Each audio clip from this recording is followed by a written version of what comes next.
Welcome to Daily Overdose. Winning is not about the trophy and the accolades. It's about the grind. It's about the obstacles. It's about the challenges. It's about the pain. The reason I know so much about winning is because I've had to deal with so much losing. Everybody wants to win, but in order to know how to win, you gotta know how to lose, because you're gonna lose more than you're gonna win. But what do you gain from it? You've trained some of the greatest of the greats, Michael Jordan, Kobe Bryant, Charles Barkley, Dwyane Wade. So you know something about winning, you know something about sustained winning over time. Your mind has to immediately shift back, because now you felt and tasted something that you can only get through winning. Are you willing to do it again? And that was one of Kobe's favorite words when it related to winning. He says, you have to be obsessed with whatever your win is. Be all in. Three greatest lessons I learned from Michael: competing, accountability, and then winning at all levels. Winning at all levels, what does that mean? You just don't win in one arena. You win in your sports, you win in business, you win in your personal life. Other people win because you win. It isn't just about you. It's about being able to pull the team and show them what it feels like to win.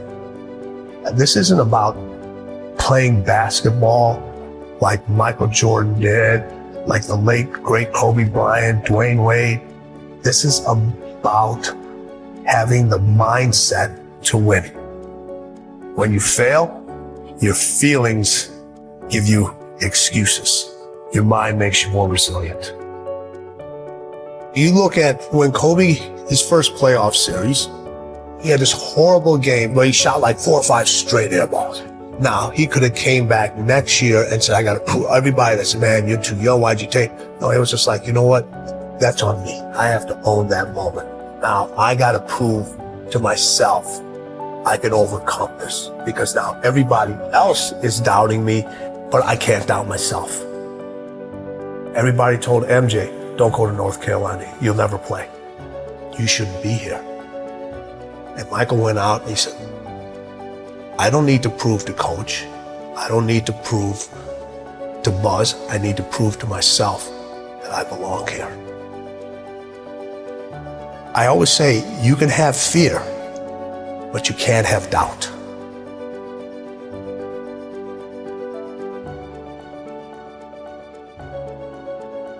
When I was working with my professional athletes, it required me to do a lot of traveling.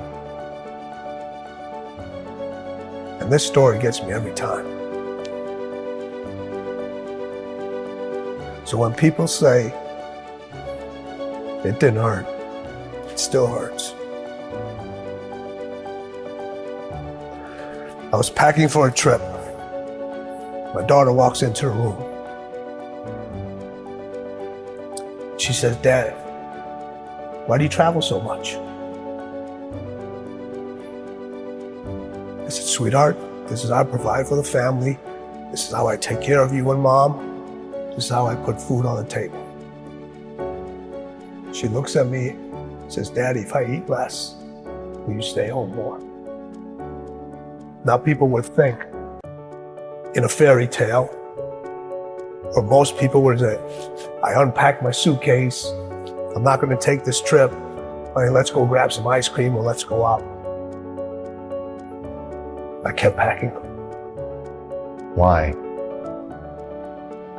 I had to set an example for her early of what it meant to win and what you have to leave behind sometimes in order to pursue what's unique to you. And I wanted her to understand this is who I am. And I want to set an example for you. I had a conversation with her later on to tell her why I did all those things. In the middle of the conversation, she stopped me. She goes, I get it. I understand. She saw the results. She saw how it brought us closer together. She understood my dedication to my craft and what it took to excel and what it took to be different and what it took to stand by unpopular decisions, knowing that every successful person that I've met, every successful person that I know had to make those decisions over and over again. There are things that are going to have to take a back seat. You're going to have to leave a lot of things behind.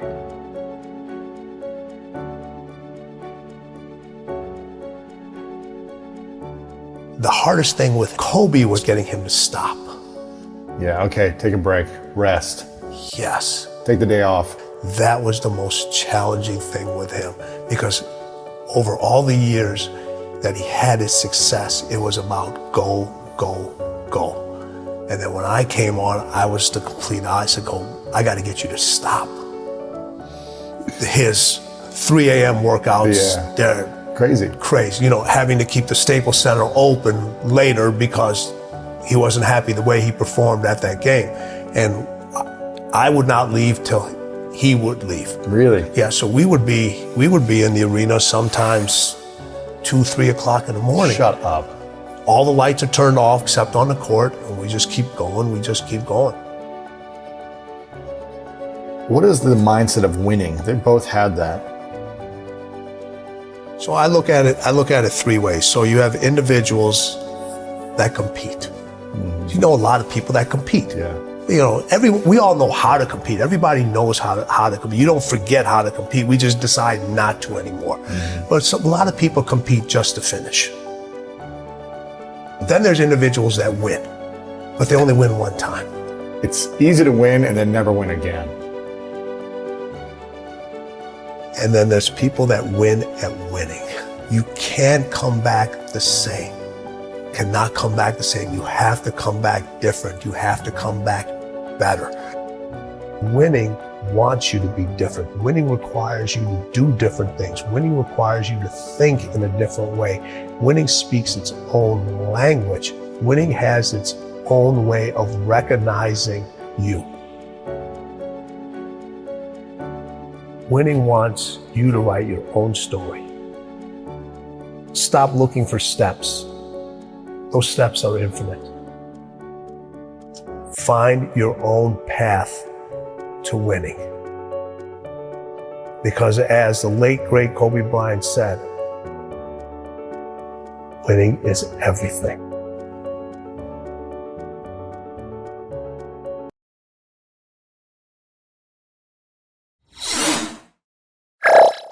Thank you for watching our videos. Please like and subscribe to our channel so you won't miss another video.